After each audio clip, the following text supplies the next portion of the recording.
का घेतली नाही असा परखड सवाल विचारत काँग्रेसनं पक्षाचे विधिमंडळ गटनेते विजय वडेट्टीवार, आमदार सतेज पाटील आणि अमीन पटेल यांच्याकडे अहवाल मागवलाय। सभागृहात विधेयकाला विरोध करा अशा स्पष्ट सूचना राज्यातील काँग्रेस नेत्यांना होत्या, तरीही विधेयकाला विरोध का केला नाही याबाबत काँग्रेस नेत्यांना स्पष्टीकरण द्यावं लागणार आहे।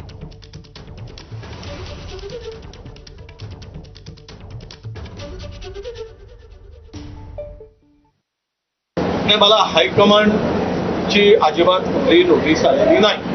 मी माझ्या चंद्रपूर जिल्हा मध्यवर्ती बँकेची निवडणूक आणि त्या सभागृहामध्ये काँग्रेसचे नेते होते, त्यांनी योग्य बाजू मांडली नाही असा जो काही हे आहे ते सगळे प्रोसिडिंगची त्यांनी मांडलेली बाजू किंवा त्यांनी केलेलं भाषण ते सगळे आम्ही सभागृहाच्या मध्ये मांडलेलं ते माहिती आम्ही हायकमांडकडे पाठवणार आहोत, प्रदेशाध्यक्षांना सुद्धा देणार आहोत। असं काही नाही, जॉईंट सिलेक्शन कमिटीमध्ये आम्ही सगळे होतो। जनसुरक्षा संदर्भात आम्ही भूमिका घेतलेल्या आहे। पक्षाला आमची माहिती आम्ही कळवू की बाबा काय भूमिका घेतली काय नाही तसं काही नोटीसचा विषय नाही तशी काही नोटीसचा विषय नाही।